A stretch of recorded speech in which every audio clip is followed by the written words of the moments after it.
thank you so much for coming back for part 2 of my story of Dennis Nilsen. We ended part 1 where, strangely, Nilsen had actually saved her life. After being thanked and sharing a meal, he then killed him and stored him under the kitchen sink. So, off we go with part 2. In mid-1981, Nilsen's landlord decided to renovate 195 Melrose Avenue and asked Nilsen to vacate the property. Nilsen was initially resistant to the proposal, but accepted an offer of £1,000 from the landlord to vacate the residence. He moved into an attic flat at 23D Cranley Gardens in Muswell Hill, at a district in London, on the 5th of October 1981. The day before he vacated the property, Nilsen burned and dissected bodies of the last 5 victims he'd killed at the address upon a third and final bonfire he constructed in the garden behind his flat. Again, Nilsen ensured the bonfire was crowned with an old car tyre to disguise the smell of burning flesh. Nilsen had already dissected the bodies of 4 of these victims in January and August, and needed only to complete the dissection of Barlow for his 3rd bonfire. At 23 Cranley Gardens, Nilsen had no access to a garden, and as he resided in the attic flat, he was unable to stow any bodies beneath the floorboards. For almost 2 months, any acquaintances Nilsen encountered and lured to his flat were not assaulted in any manner at all, though he did attempt to strangle a 19-year-old student called Paul Nobbs on the 23rd of November 1981, but actually stopped himself. That was big of him. In March 1982, Nilsen encountered 23-year-old John Howlett while drinking in a pub near Leicester Square. Howlett was lured to Nilsen's flat with the promise of continuing drinking with Nilsen. There, both Nilsen and Howlett drank as they watched the film, before Howlett walked into Nilsen's bedroom and fell asleep on his bed. 1 hour later, Nilsen unsuccessfully attempted to rouse Howlett, then sat on the edge of the bed after drinking rum as he stared at Howlett before deciding to kill him. Following a ferocious struggle, in which Howlett himself attempted to strangle his attacker, Nilsen strangled Howlett into unconsciousness with an upholstery strap before returning to his living room, shaking from the stress of the struggle, in which he had believed he would be overpowered. On 3 occasions over the following 10 minutes, Nilsen unsuccessfully attempted to kill his victim after noting he had resumed breathing, before deciding to fill his bathtub with water and drown him. For over a week following Howlett's murder, Nilsen's own neck bore the victim's finger impressions. At Cranley Gardens in Muswell Hill, as I said, Nilsen occupied an attic flat, so his practice of flushing dissected body parts down the lavatory toilet started here and later led to his arrest. In May 1982, Nilsen encountered Carl Stotter, a 21-year-old gay man. As the young man drank at the Black Cap pub in Camden, Nilsen engaged Stotter in conversation, discovering he was depressed following a failed relationship. After plying him with alcohol, Nilsen invited Stotter to his flat, assuring his guest that he had no intention of any sexual activity. At the flat, Stotter consumed further alcohol before falling asleep upon an open sleeping bag. He later woke to find himself being strangled, with Nilsen loudly whispering, "Stay still." In his subsequent testimony at Nilsen's trial, Stotter said he initially believed Nilsen was trying to free him from the zip of the sleeping bag before he returned to a state of unconsciousness. He then vaguely recalled hearing water running before he realised he was immersed in the water and that Nilsen was attempting to drown him. After briefly succeeding in raising his head above the water, Stotter gasps the word, "No more, please, no more." But Nilsen again submerged Stotter's head beneath the water. Believing he had killed Stotter, Nilsen seated the youth in his armchair, then noted his mongrel dog, Bleep, licking Stotter's face. Nilsen realised he was barely alive. He rubbed Stotter's limbs and heart to increase circulation, covered the youth's body in blankets, then laid him upon the bed. When Stotter regained consciousness, Nilsen embraced him. He then explained to Stotter that he had almost strangled himself on the zip of the sleeping bag and that he had to resuscitate him. Lying little shit. Over the following 2 days, Stotter repeatedly lapsed in and out of consciousness. When Stotter had regained enough strength to question Nilsen as to his recollections of being strangled and immersed in cold water, Nilsen explained he had become caught in the zip in the sleeping bag following a nightmare, and that he'd placed him in the cold water because he was in shock. Nilsen then led Stotter to a nearby railway station, where he informed the young man he hoped they might meet again before he bade him farewell.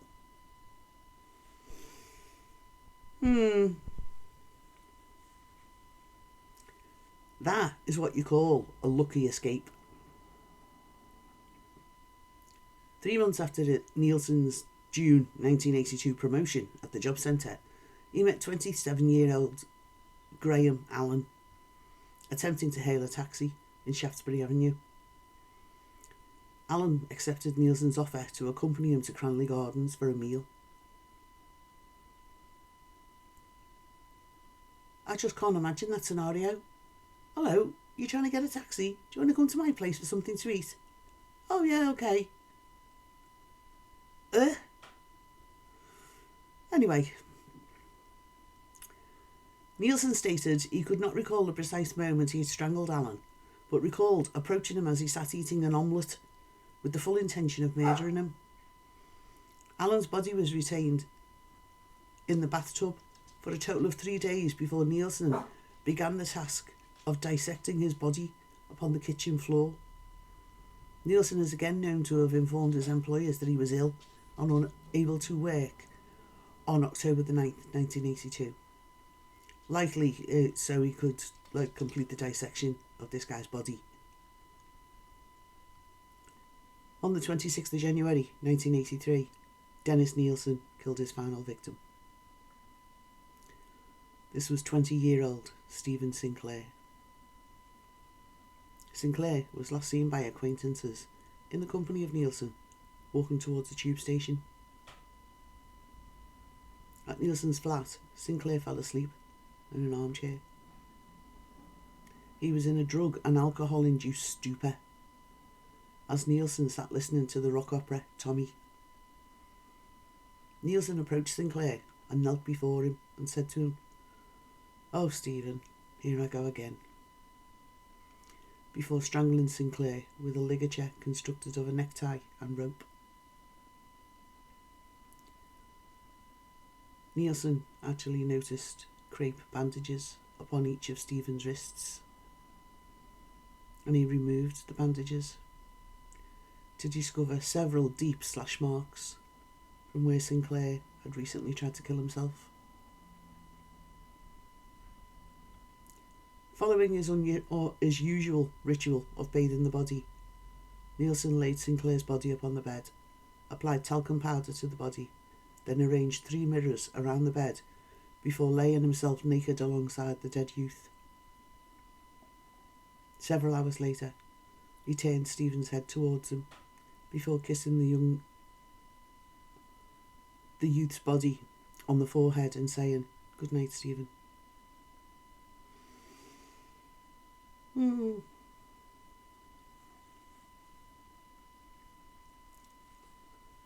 Nilsen then fell asleep alongside the body. As had been the case with both Howlett and Allen, Sinclair's body parts were subsequently dissected, with various dismembered parts wrapped in plastic bags and stored in either a wardrobe, a tea chest, or within a drawer located beneath the bathtub.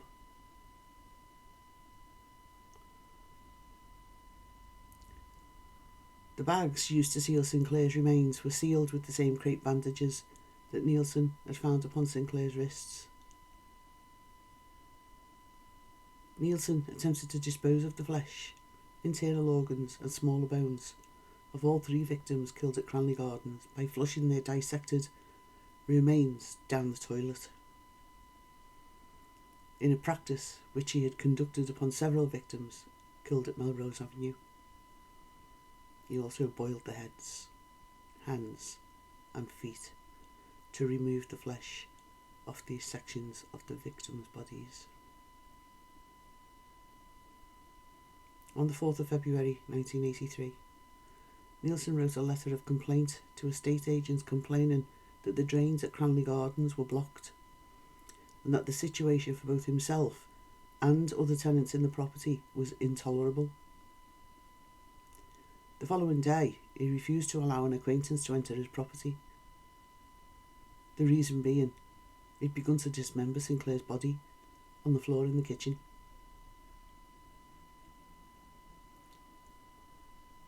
Nilsen's murders were first discovered by Dino Rod employee Michael Catron,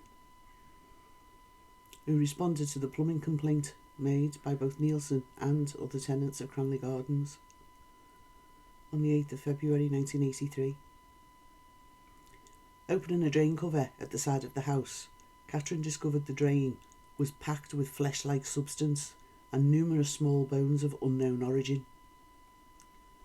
Catron reported his suspicions to his supervisor, Gary Wheeler. As Catron had arrived at the property at dusk, he and Wheeler agreed to postpone further investigations into the blockage until the following morning. Prior to leaving the property, Nilsen and fellow tenant Jim Alcock convened with Catron to discuss the source of the substance. Upon hearing Catron exclaim how similar the substance was in appearance to human flesh, Nilsen replied, "It looks to me like someone has been flushing down their Kentucky Fried Chicken." At 7:30 a.m. the following day, Catron and Wheeler returned to Cranley Gardens, by which time the drain had been cleared. Wonder who done that? This aroused the suspicions of both men. Catron discovered some scraps of flesh and 4 bones in a pipe leading from the drain, which linked to the top flat of the house. To both Catron and Wheeler, the bones looked like they originated from a human hand. Both men immediately called the police, who upon closer inspection discovered further small bones and scraps of what looked like, to the naked eye, either human or animal flesh in the same pipe. These remains were taken to the mortuary at Hornsey, where pathologist David Bowen advised police that the remains were human, and that one particular piece of flesh he concluded he had found from a human neck bore a ligature mark. Upon learning from fellow tenants that the top floor flat from where the human remains had been flushed belonged to Nilsen, Detective Chief Inspector Peter J. and 2 colleagues opted to wait outside the house until Nilsen returned home from work. When Nilsen returned home from work, DCIJ introduced himself and his colleagues, explaining they'd come to inquire about the blockage in the drains from his flat. Nilsen asked why the police were interested in his drains, and also whether or not the 2 officers present with Jay were health inspectors. In response, Jay informed Nilsen that the other 2 were also police officers and requested access to his flat to discuss the matter further. The 3 officers followed Nilsen into his flat, where they immediately noted the odour of rotting flesh. Nilsen questioned further as to why the police were interested in his drains, to which he was informed the blockage had been caused by human remains. Nilsen feigned shock and bewilderment. "Good grief, how awful," he said, but in a Scottish accent. In response, Jay replied, "Don't mess about, where's the rest of the body?" Nilsen replied calmly, admitting that the remainder of the body could be found in 2 plastic bags in a nearby wardrobe. Imagine the shock on the copper's face. From which DCIJ and his colleagues noted the overpowering smell of decomposition emanated. The officers didn't open the cupboard, but asked Nilsen whether there were any more body parts to be found, to which Nilsen replied, "It's a long story, it goes back a long time. I'll tell you everything, I want to get it all off my chest. Not here, at the police station." He was then arrested and cautioned on suspicion of murder before being taken to Hornsey police station. While en route to the police station, Nilsen was asked whether the remains in his flat belonged to one person or 2. Staring out of the window of the police car, he replied, 15 or 16, since 1978. That evening, Detective Superintendent Chambers accompanied DCIJ and Bowen to Cranley Gardens, where the plastic bags were removed from the wardrobe and taken to Hornsey mortuary. One bag was found to contain 2 dissected torsos, one of which had been vertically dissected, and a shopping bag contained various internal organs. The second bag contained a human skull, almost completely devoid of flesh. A severed head on a torso with arms attached, or hands missing. Both heads were found to have been subjected to moist heat. At an interview conducted on the 10th of February, Nilsen confessed there were further human remains stowed in a tea chest in his living room, with other remains inside an upturned drawer in his bathroom. The dismembered body parts were the bodies of 3 men, all of whom he had killed by strangulation, unusually with a necktie. One victim he could not name, another he knew only as John, the guardsman, and the third he identified as Stephen Sinclair. He also stated that beginning in December 1978, he had killed 12 or 13 men at his former address, 195 Melrose Avenue. Nilsen also admitted to having unsuccessfully attempted to kill approximately 7 other people, who had either escaped or, on one occasion, had been at the brink of death but had been revived and allowed to leave his residence. A further search for additional remains at Cranley Gardens on the 10th of February revealed the lower section of a torso and 2 legs stowed in a bag in the bathroom, and a skull, a section of a torso and various bones in the tea chest. The same day, Nilsen accompanied police to Melrose Avenue, where he indicated the 3 locations in the rear garden where he had burned remains of his victims. He was very forthcoming with the information. Catherine, the diner-rod technician, contacted the Daily Mirror on the 10th of February, informing the newspaper of the ongoing search for human remains at Cranley Gardens, leading the newspaper to break the story and spark intense national media interest. By the 11th of February, reporters from the media had obtained photographs from Nilsen's mother in Aberdeen, which appeared on their front page the following day.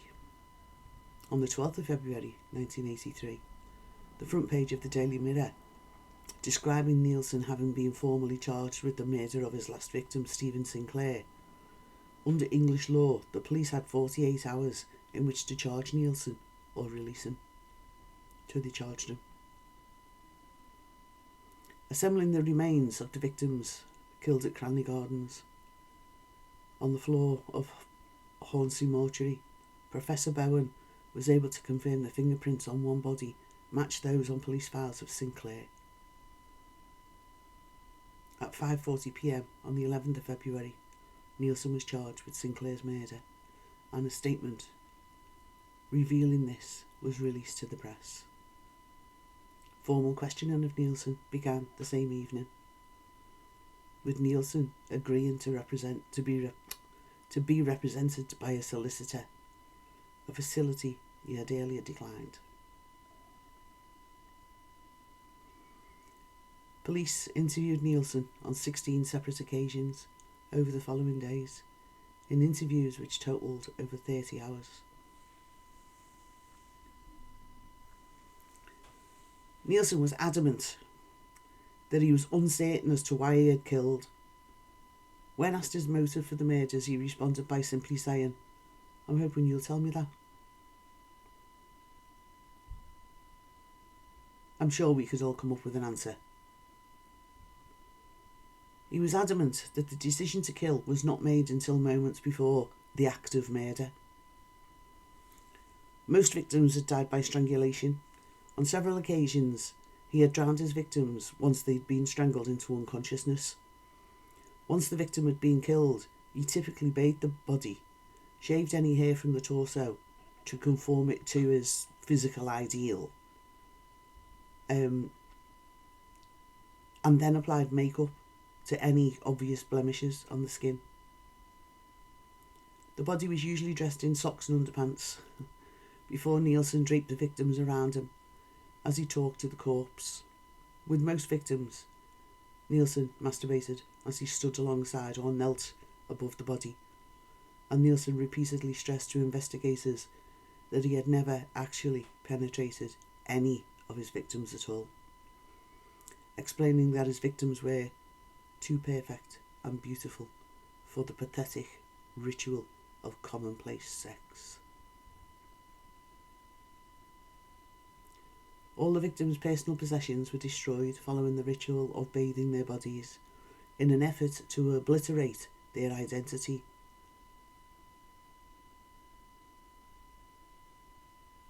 Prior to their murder, and now becoming what Nilsen described as a prop in his fantasies. In several instances, he talked to the victim's body as it remained seated in a chair or on his bed, and he recalled being emotional as he marvelled at the beauty of their bodies. With reference to one victim, Kenneth Ockenden, Nilsen noted that Ockenden's body and skin were very beautiful, adding the sight almost brought me to tears. Another unidentified victim had been so emaciated that he had simply been discarded under the floorboards. When questioned as to why the heads found at Cranley Gardens had been subjected to moist heat, Nilsen stated that he had frequently boiled the heads of his victims in a large cooking pot on the stove, so that the internal contents evaporated, thus removing the need to dispose of the brain and flesh. The torsos and limbs of the 3 victims killed at his address were dissected within 1 week of their murder, before being wrapped in plastic bags and stowed in the 3 locations he had indicated to the police. The internal organs and smaller bones were flushed down the toilet. This practice, which had led to his arrest, had been the only method he could consider to dispose of the internal organs and soft tissue, as, unlike Melrose Avenue, he had no exclusive use of the garden of the property. Nilsen confirmed that on 4 occasions he had removed the accumulated bodies from beneath his floorboards and dissected the remains, and on 3 of these occasions he had then disposed of the accumulated remains upon an assembled bonfire. On more than 1 occasion he had removed the internal organs from the victims' bodies and placed them in the bags, which he then typically dumped behind the fence to be eaten by wildlife. All the bodies of the victims killed at Melrose Avenue were dismembered after several weeks or months of internment beneath the floorboards. Nilsen recalled that the putrefaction of these victims' bodies made this task exceedingly vile. He had recalled having to fortify his nerves with whiskey and having to grab handfuls of salt with which to brush aside maggots from the remains. Often he vomited as he dissected the bodies, before wrapping the dismembered limbs inside plastic bags and carrying the remains to the bonfires. Nonetheless, immediately prior to his dissecting the victims' bodies, Nilsen masturbated as he knelt or sat alongside the corpse. This, he stated, was his symbolic gesture of saying goodbye to his victims.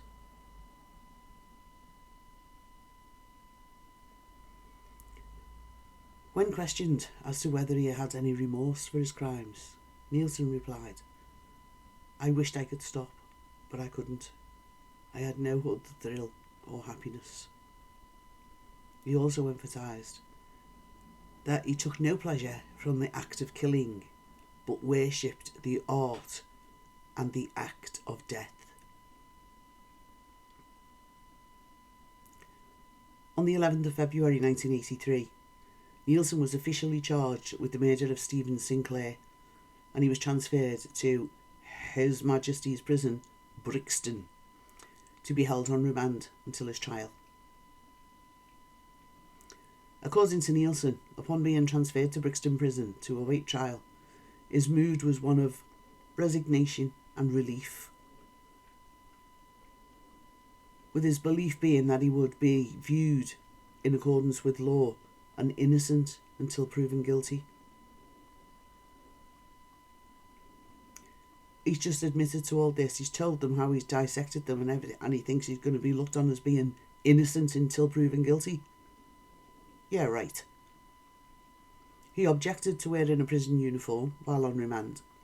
In protest at having to wear a prison uniform, and what he interpreted to be breaches of prison rules, Nilsen threatened to protest against his remand conditions by refusing to wear any clothes. As a result of his threat, he was not allowed to leave his cell. On the 1st of August, Nilsen threw the contents of his chamber pot out of his cell, hitting several prison officers. The incident resulted in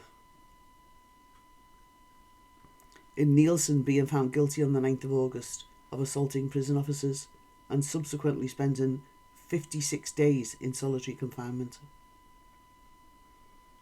On the 26th of May, Nilsen was committed to stand trial at the Old Bailey on 5 counts of murder and 2 attempted murder. A 6th murder charge was later added. Throughout this committal hearing, he was represented by a solicitor named Ronald Moss, who he had previously dismissed as his legal representative on the 21st of April, then rehired him,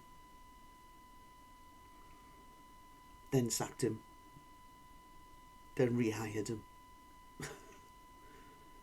An attempt to delay trial proceedings, obviously. Initially, Nilsen intended to plead guilty to each charge of murder at his upcoming trial. With Nilsen's full consent, Moss had fully prepared his defence. 5 weeks before his trial, Nilsen again dismissed Moss and opted instead to be represented by Ralph Heames. Upon whose advice, Nilsen agreed to plead not guilty by diminished responsibility. Nilsen was brought to court at the Old Bailey before Mr Justice Croom Johnson on the 24th of October 1983, charged with 6 counts of murder and 2 attempted murder.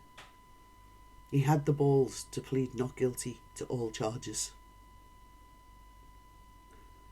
The primary dispute between the prosecution and the defence counsel was not whether Nilsen had killed the victims, but his state of mind before and during the killings. The prosecuting counsel, Alan Green, KC, argued that Nilsen was sane and in full control of his actions and had killed with premeditation. The defence counsel, Ivan Lawrence, KC, argued that Nilsen suffered from diminished responsibility, rendering him incapable of forming the intention to commit murder and should therefore be convicted only of manslaughter. Yeah, right.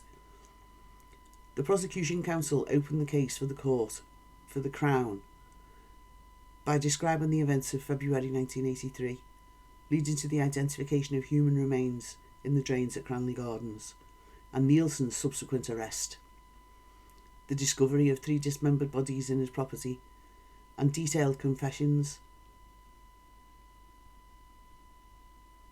His leading investigators to the charred bone fragments of 12 further victims killed at Melrose Avenue, and the efforts he had taken to conceal the crimes. In a tactful reference to the primary dispute between opposing counsel at the trial, Green closed his opening speech with an answer Nilsen had given to police in response to the question as to whether he needed to kill. He said, "At the precise moment of the act, the murder, I believe I am right in doing the act." To counteract his argument, Green added, "The Crown says that even if there was mental abnormality, there was not sufficient to diminish substantially his responsibility for these killings." The court heard testimony from those men who had survived attempts by Nilsen to strangle them. And immediately after the testimony of the 2 men had concluded, Carl Stotter took the stand to recount how in May 1982 Nilsen had attempted to strangle and drown him before bringing him back to life. Stotter's voice frequently quivered with emotion as he recounted how Nilsen had repeatedly attempted to drown him in the bathtub as he pleaded in vain for his life to be spared, and how he later woke to find Nilsen's mongrel dog licking his face. This is an excerpt from a written statement made by Nilsen to Detective Chief Inspector Peter J. in February 1983. When under pressure of work and extreme pain of social loneliness and utter misery, I am drawn compulsively to a means of temporary escape from reality. This is achieved by taking increased amounts of alcohol and plugging into stereo music, which mentally removes me to a high plane of ecstasy, joy and tears. This is a totally emotional experience. I relive experiences from my childhood to present, taking out the bad bits. When I take alcohol, I see myself drawn along and moved out of my isolation, out of my prison flat. I bring with me people who are not always allowed to leave because I want them to share my experiences and high feeling.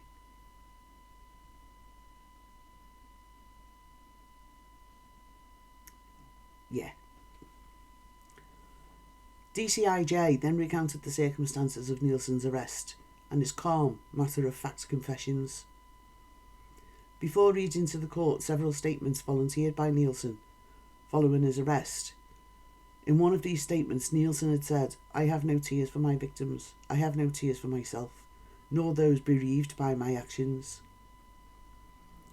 Jay admitted it was unusual for anyone accused of such horrific crimes to be so forthcoming in providing information, and conceded upon questioning by defence counsel that Nilsen not only provided most of the evidence against himself, but also encouraged the discovery of evidence which could contradict his own version of events. Following Jay's testimony, D.S. Chambers recited Nilsen's formal confession to the court. This testimony included graphic descriptions of the ritualistic and sexual acts Nilsen performed with his victims' bodies, his various methods of storage of body parts and bodies, dismemberment and disposal, and the problems decomposition, particularly regarding colonies of maggots. Several jurors were visibly shaken throughout this testimony. Others looked at Nilsen with incredulous expressions on their faces as Nilsen listened to the testimony with appeared indifference.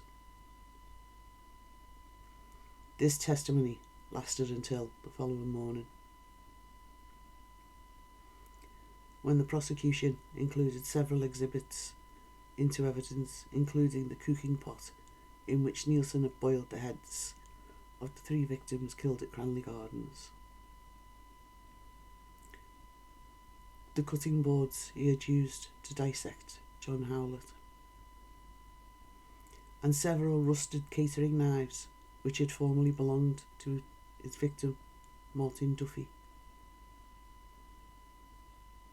2 psychiatrists had examined Nilsen. A lot of very big words were used in court, but what it all boiled down to was one said he can't be guilty of murder because he was not in his right mind, and the other saying, would you believe it, the same. I think, personally, psychiatrists need their heads examined, and that's not a joke, especially them too. On the 31st of October, the prosecution called Paul Bowden to testify in rebuttal of the psychiatrist who had testified for the defence. Prior to Nilsen's trial, Bowden had interviewed the defendant on 16 separate occasions in interviews totalling over 14 hours. Over 2 days, Bowden testified that although he found Nilsen to be abnormal, he concluded that Nilsen to be manipulative. And that he had been capable of forming relationships, but had forced himself to objectify people, refuting the testimony of McKeith and Galway, the other 2 who said he's not in his right mind. Bowden further testified he had found no evidence of maladaptive behaviour and that Nilsen suffered from no disorder of the mind. So, he murdered up to 16 men, beheaded them, disemboweled them, and then had conversations with them and burned their bodies, but he has no mental illness. On the 4th of November 1983, the jury returned with a majority verdict of guilty upon 6 counts of murder and 1 and 1 of attempted murder, with a unanimous verdict of guilty in relation to the attempted murder of Nobbs. If you watch the made-for-TV series called Des, D-E-S, you'll know he wasn't charged with all those atrocities as he confessed to due to police budgeting restrictions. Can you believe that?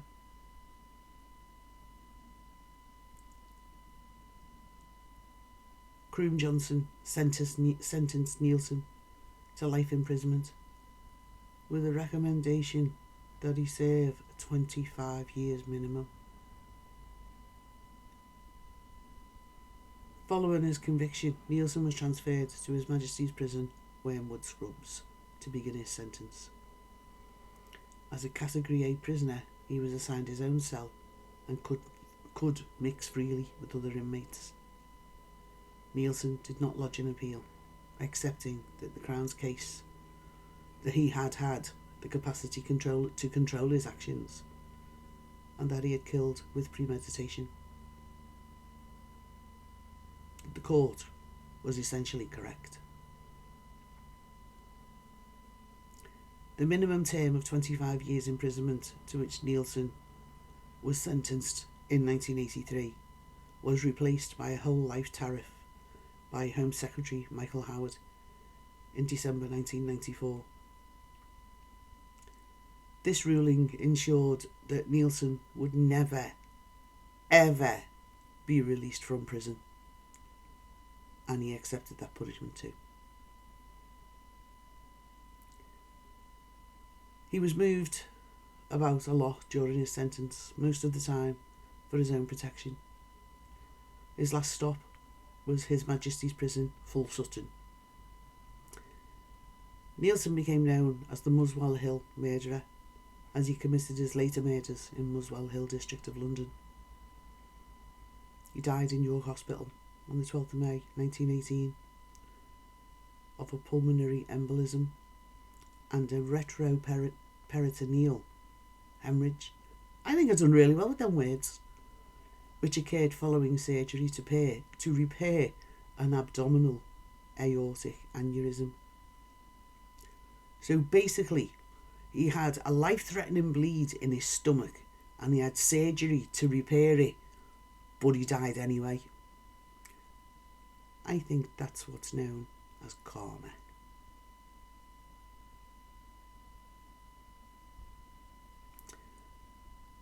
Brian Masters actually wrote Killing for Company, which is the story of Des, in which most of this, the information that I've got comes from. And that's what was made into a drama series for TV called Des, starring David Tennant. And he looks so much like Nilsen, it was freakishly scary to watch, because it was like watching Nilsen doing it. So weird. It was very, very good, I might add. So if you've got access to ITV and you haven't seen Des, seek it out. So, there we go. That's our two-part story for today. Thank you so much for allowing me to tell you this story, and thank you so much for listening. It really does mean a lot, honestly. Please hit the like button if you found it interesting. I'm saying a lot, aren't I? Don't know why. I've said this 100 times. Please hit the like button if you find the story interesting, and consider subscribing. It's free to do, so don't hold back. And just for today, smile a little more. I've been Sue, TTFN.